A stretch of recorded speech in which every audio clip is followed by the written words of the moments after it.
ಎಲ್ಲರಿಗೂ ನಮಸ್ಕಾರ. ಥಟ್ ಅಂತ ಹೇಳಿ ಕ್ವಿಜ್ ಕಾರ್ಯಕ್ರಮಕ್ಕೆ ತಮಗೆಲ್ಲ ಸ್ವಾಗತ.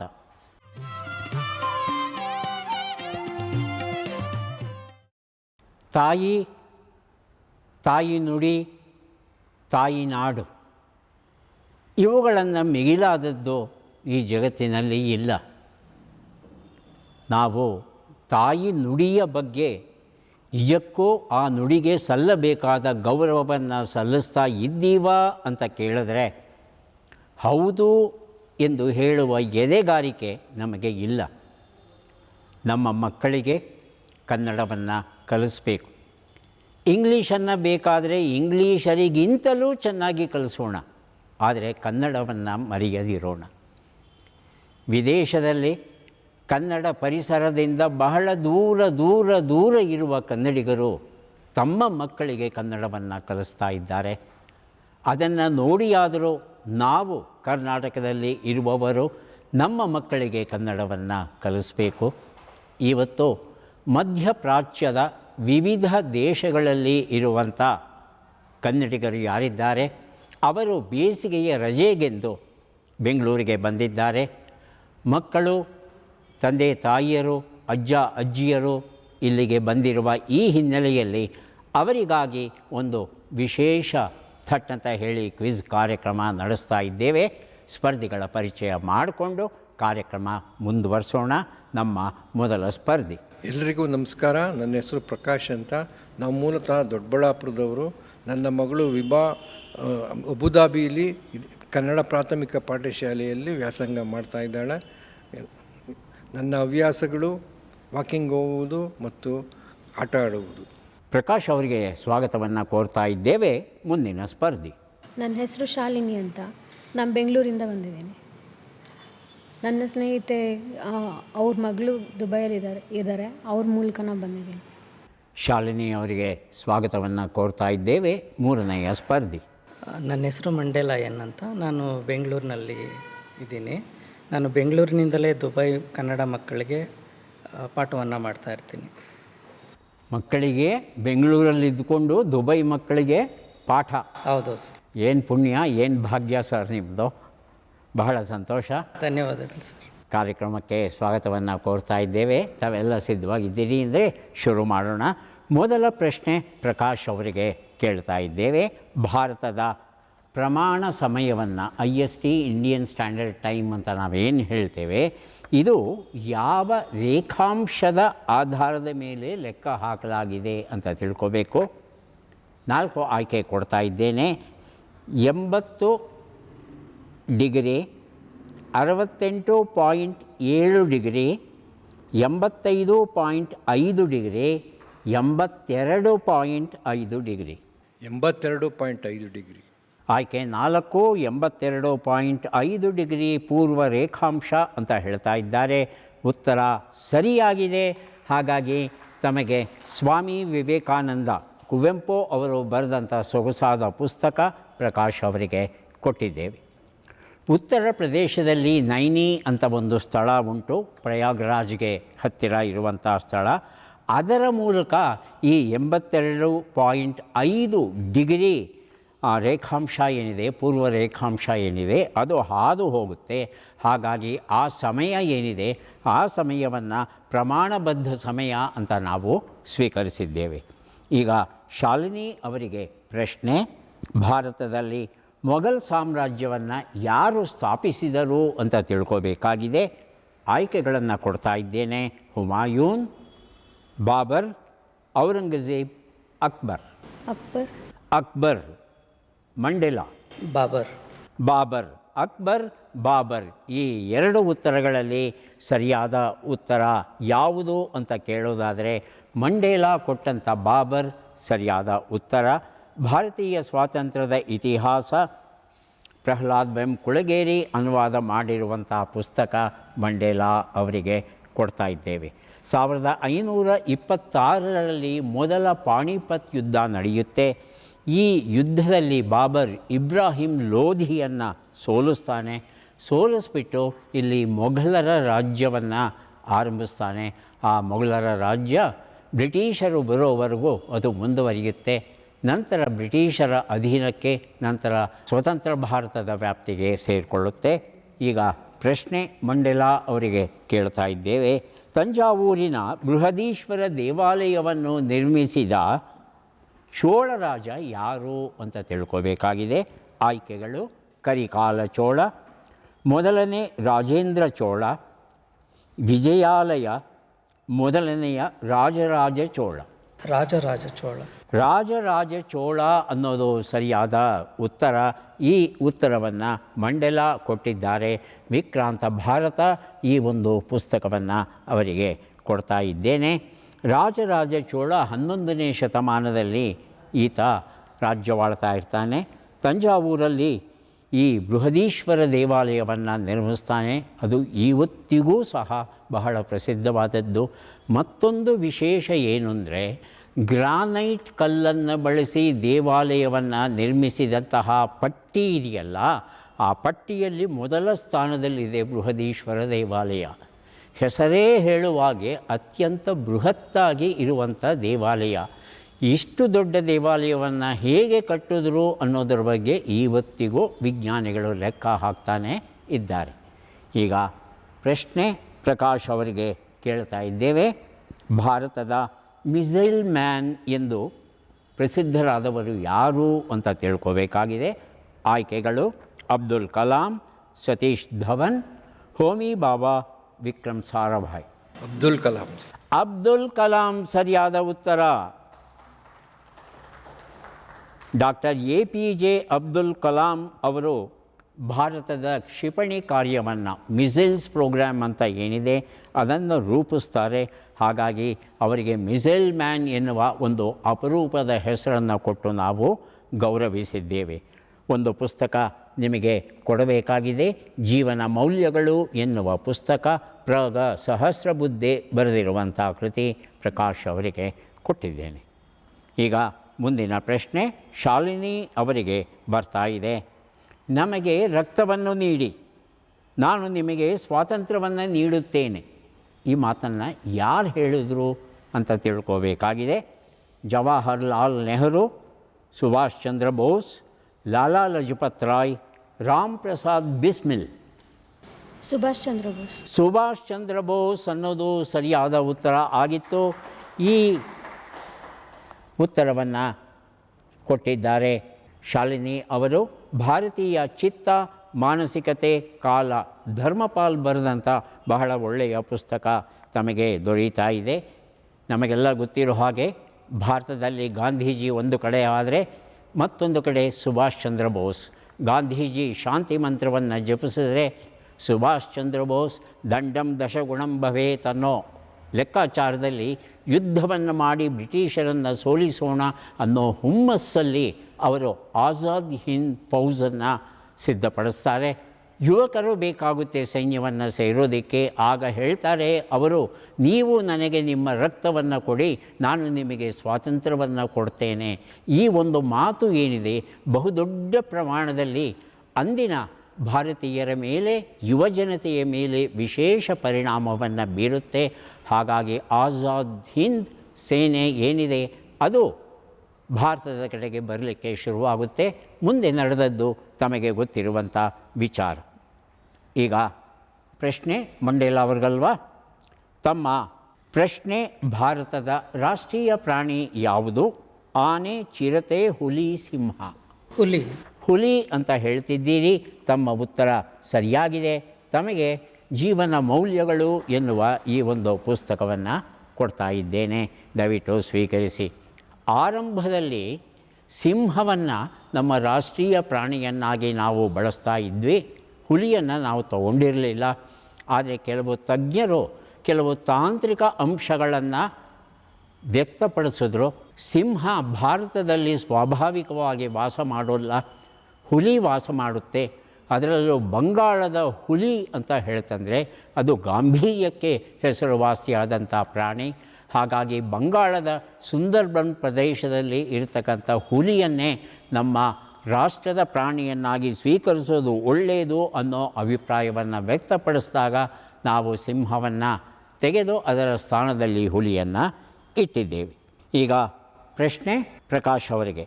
ಅಸ್ಸಾಂ ರಾಜ್ಯದ ಪ್ರಮುಖ ಸುಗ್ಗಿ ಹಬ್ಬ ಯಾವುದು ಅಂತ ತಿಳ್ಕೊಬೇಕಾಗಿದೆ. ಲೋಸಾಂಗ್, ಬಿಹು, ವಂಗಲ, ಬೈಶಾಖಿ. ಬಿಹು. ಬಿಹು ಅಂತ ಹೇಳ್ತಾ ಇದ್ದಾರೆ. ಬಿಹು ಸರಿಯಾದ ಉತ್ತರ. ಗೆಲುವಿನ ಗುಟ್ಟು ಚಿರಂಜೀವಿ ಅವರು ಅನುವಾದ ಮಾಡಿರುವಂಥ ಪುಸ್ತಕ ಪ್ರಕಾಶ್ ಅವರಿಗೆ ಕೊಡ್ತಾ ಇದ್ದೇವೆ. ಬಿಹು ಅಸ್ಸಾಮಲ್ಲಿ ಇರ್ತಕ್ಕಂಥ ಸಾಂಪ್ರದಾಯಿಕ ಹಬ್ಬ, ಅದು ಸುಗ್ಗಿಯ ಹಬ್ಬ. ವರ್ಷದಲ್ಲಿ 3 ಬಾರಿ ಈ ಸುಗ್ಗಿ ಹಬ್ಬವನ್ನು ಬೇರೆ ಬೇರೆ ಹೆಸರುಗಳಲ್ಲಿ ಅವರು ಮಾಡ್ತಾರಂತೆ. ಇದು ಅಸ್ಸಾಂ ರಾಜ್ಯಕ್ಕೆ ವಿಶೇಷವಾಗಿ ಇರುವಂಥ ಒಂದು ಹಬ್ಬ. ಈಗ ಪ್ರಶ್ನೆ ಶಾಲಿನಿ ಅವರಿಗೆ. ವಿಶ್ವವಿಖ್ಯಾತ ಮಹಾಕಾವ್ಯ ಮಹಾಭಾರತವನ್ನು ಸಂಸ್ಕೃತದಲ್ಲಿ ಹೇಳಿದವರು ಯಾರು, ಬರೆದುಕೊಂಡವರು ಯಾರು ಅಂತ ತಿಳ್ಕೋಬೇಕಾಗಿದೆ. ಆಯ್ಕೆಗಳನ್ನು ಕೊಡ್ತಾ ಇದ್ದೇನೆ. ವ್ಯಾಸ ಗಣಪತಿ, ಕಾಳಿದಾಸ ಕಾಳಿ, ವಾಲ್ಮೀಕಿ ಷಣ್ಮುಖ, ವ್ಯಾಸ ನಾರದ. ವ್ಯಾಸ ಗಣಪತಿ. ವ್ಯಾಸ ಗಣಪತಿ ಅಂತ ಏನು ಹೇಳ್ತಾ ಇದ್ದಾರೆ, ಆ ಉತ್ತರ ಸರಿಯಾಗಿದೆ. ತಮಗೆ ಶ್ರೀ ಮಹಾಭಾರತ ಕತೆ ಗೀತಾ ಪ್ರೆಸ್ ಗೋರಖ್ಪುರ್ ಅವರು ಪ್ರಕಟಿಸಿರುವಂಥ ಸೊಗಸಾದ ಕೃತಿ. ಶಾಲಿನಿ ಅವರಿಗೆ ಈ ಒಂದು ಪುಸ್ತಕವನ್ನು ಕೊಡ್ತಾ ಇದ್ದೇನೆ. ಸಂಸ್ಕೃತದಲ್ಲಿ ಮಹಾಭಾರತದ ಕಥೆಯನ್ನು ಹೇಳ್ತಾ ಹೋಗ್ತಾರೆ. ಆದರೆ ಗಣಪತಿ ಒಂದು ನಿಯಮವನ್ನು ಹಾಕ್ತಾನೆ, ನನ್ನ ಲೇಖನಿಗೆ ಬಿಡುವು ಕೊಡಬಾರ್ದು. ನೀವು, ನಾನು ಬರಿತಾ ಹೋಗ್ತೇನೆ, ನೀವು ಹೇಳ್ತಾ ಹೋಗಬೇಕು. ನೀವು ಹೇಳೋದನ್ನ ನಿಲ್ಲಿಸ್ಬಿಟ್ರೆ ನಾನು ಬರೆಯೋದನ್ನು ನಿಲ್ಲಿಸ್ಬಿಡ್ತೀನಿ ಅಂತ. ಆಗ ವ್ಯಾಸ ಮಹರ್ಷಿಗಳು ಯೋಚನೆ ಮಾಡ್ತಾರೆ. ಒಂದು ಸವಾಲು ಅವರು ಹಾಕ್ತಾರೆ, ನಾನು ಏನು ಪದ್ಯಗಳನ್ನು ಹೇಳ್ತೇನೆ ಆ ಪದ್ಯಗಳನ್ನು ಪೂರ್ಣ ಅರ್ಥ ಮಾಡಿಕೊಂಡೇ ನೀನು ಬರಿಬೇಕು, ಅರ್ಥ ಮಾಡಿಕೊಳ್ಳದೆ ಬರೆಯೋ ಹಾಗಿಲ್ಲ ಅಂತ. ಆಯಿತು ಅಂತ ಗಣಪತಿ ಒಪ್ಕೋತಾನೆ. ಆಗ ವ್ಯಾಸ ಮಹರ್ಷಿಗಳು ಕಥೆಯ ನಡುವೆ ಕೂಟ ಶ್ಲೋಕಗಳು ಅನ್ನೋದನ್ನು ಹೇಳ್ತಾರೆ. ಅದು 8800ಕ್ಕೂ ಹೆಚ್ಚು ಇದೆ ಅಂತ ಆ ಕ್ಷೇತ್ರದ ತಜ್ಞರು ಹೇಳ್ತಾರೆ. ಅದು ಕೂಟ ಶ್ಲೋಕಗಳು ಅಂದರೆ ಮೇಲುನೋಟಕ್ಕೆ ಅರ್ಥವನ್ನು ಬಿಟ್ಟು ಕೊಡದಂತಹ ಬಹಳ ಬಹಳ ಸಂಕೀರ್ಣವಾದ ಶ್ಲೋಕಗಳು ಅವು. ಆ ಶ್ಲೋಕಗಳನ್ನು ಅರ್ಥ ಮಾಡಿಕೊಂಡು ಬರೀಬೇಕಾದರೆ ಸಾಕಷ್ಟು ಸಮಯ ಬೇಕಾಗುತ್ತೆ. ಅಷ್ಟರಲ್ಲಿ ಮುಂದೆ ಏನು ಹೇಳಬೇಕು ಅನ್ನೋದನ್ನು ವ್ಯಾಸ ಮಹರ್ಷಿಗಳು ನಿರ್ಣಯಿಸ್ಕೋತಾ ಇದ್ರಂತೆ. ಎಷ್ಟು ವರ್ಷಗಳಲ್ಲಿ ಮಹಾಭಾರತವನ್ನು ಬರೆದ್ರು ಅಂತ ಯಾರಿಗಾದರೂ ಗೊತ್ತಿದೆಯಾ? 3 ವರ್ಷಗಳಲ್ಲಿ ಮಹಾಭಾರತವನ್ನು ಬರೆದು ಮುಗಿಸಿದರಂತೆ ವ್ಯಾಸ ಮಹರ್ಷಿಗಳು ಮತ್ತು ಗಣಪತಿ. ಈಗ ಪ್ರಶ್ನೆ ಮಂಡೇಲಾ ಅವರಿಗೆ. ಮಂಡೇಲಾ ಅವರೇ, ಪ್ರತಿ ವರ್ಷ ಭಾರತದಲ್ಲಿ ಸೇನಾ ದಿನವನ್ನು, ಆರ್ಮಿ ಡೇಯನ್ನು ಯಾವತ್ತು ಆಚರಿಸ್ತೇವೆ? ಡಿಸೆಂಬರ್ 4, ಜನವರಿ 15, ಅಕ್ಟೋಬರ್ 8, ಆಗಸ್ಟ್ 15. ಅಕ್ಟೋಬರ್ 8. ಅಕ್ಟೋಬರ್ 8 ಅಂತ ಹೇಳ್ತಾ ಇದ್ದಾರೆ. ಹೌದಾ ಪ್ರಕಾಶ್? ಜನವರಿ 15. ಜನವರಿ 15 ಅನ್ನೋ ಊಹೆ ಸರಿಯಾಗಿದೆ.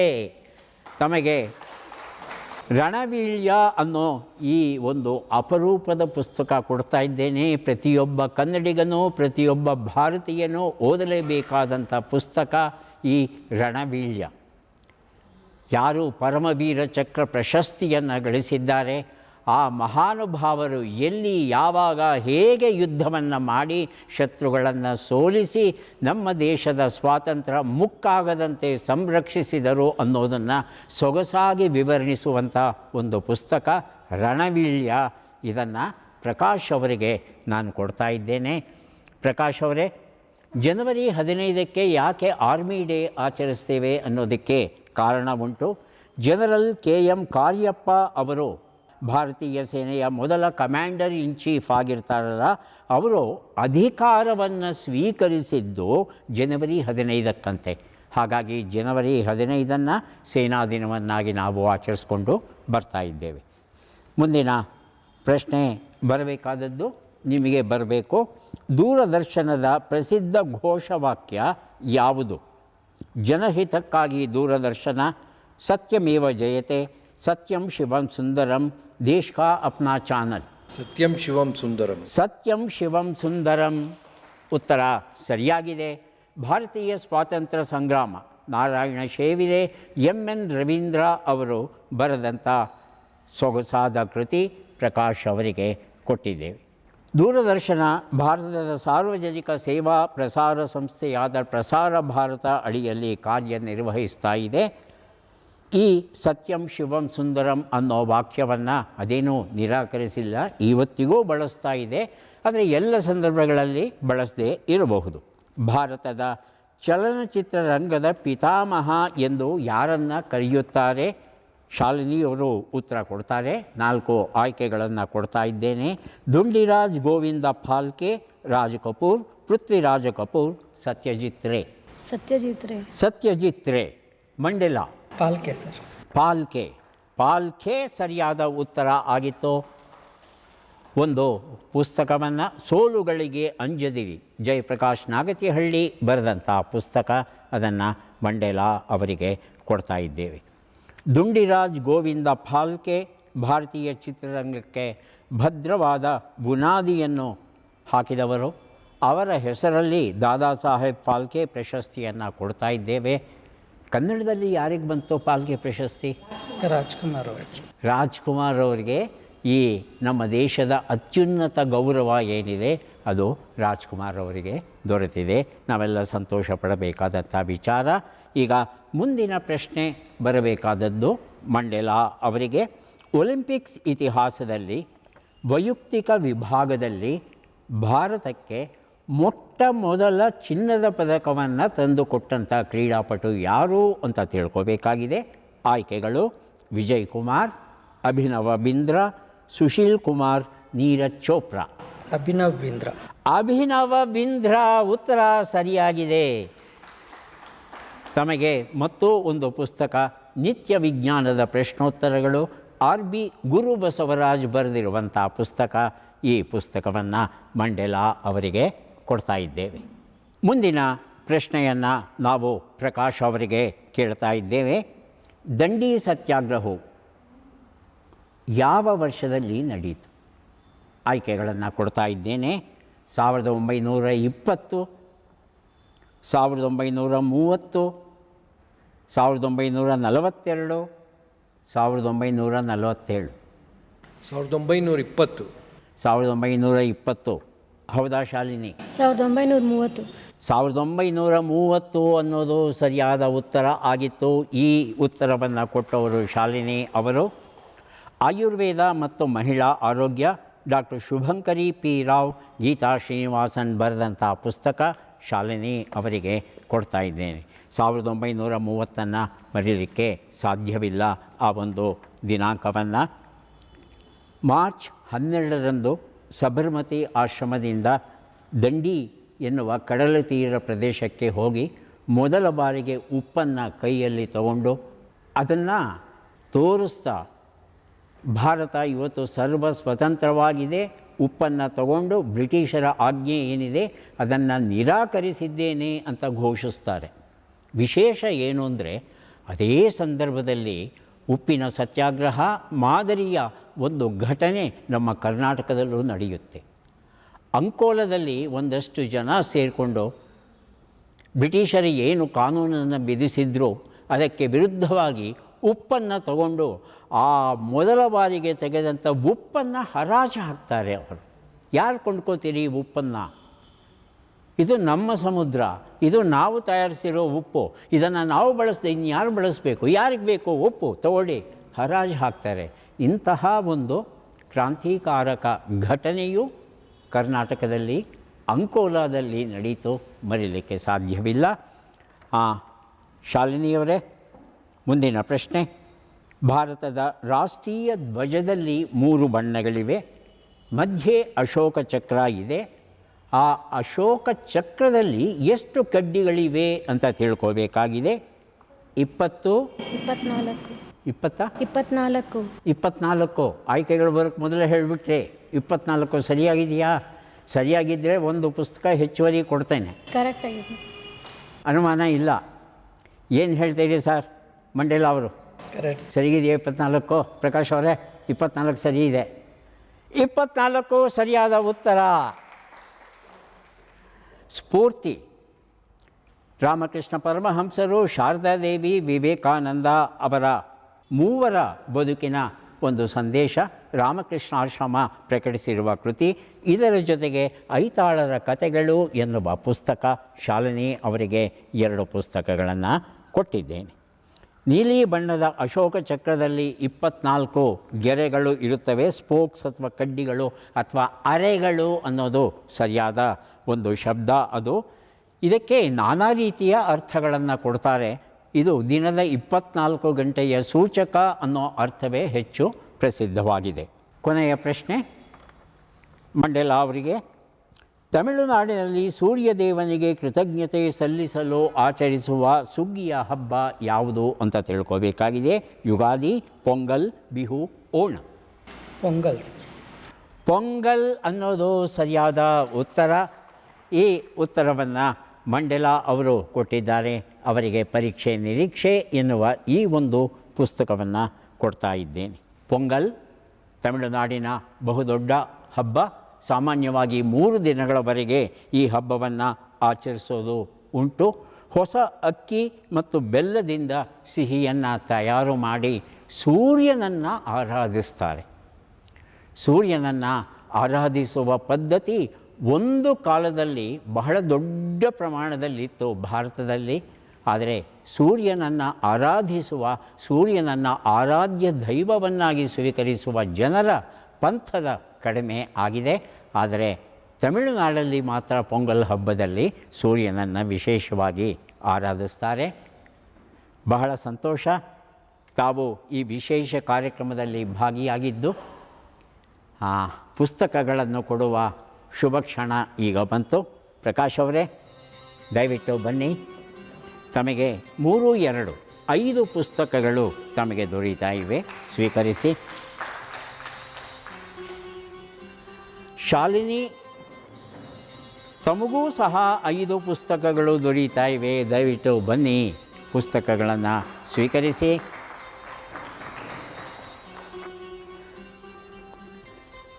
ಮಂಡೇಲಾ ಅವರಿಗೆ 3, 6 ಪುಸ್ತಕಗಳು ತಮಗೆ ದೊರೀತಾ ಇದೆ, ಸ್ವೀಕರಿಸಿ. ಅಭಿನಂದನೆಗಳು. ಮಧ್ಯಪ್ರಾಚ್ಯದ ಕನ್ನಡಿಗರಿಗಾಗಿ ಮಾಡಿದ ಈ ವಿಶೇಷ ತಟ್ ಅಂತ ಹೇಳಿ ಕ್ವಿಜ್ ಕಾರ್ಯಕ್ರಮ ಮುಕ್ತಾಯವಾಗ್ತಾ ಇದೆ. ಮತ್ತೆ ಭೇಟಿಯಾಗೋಣ. ನಮಸ್ಕಾರ.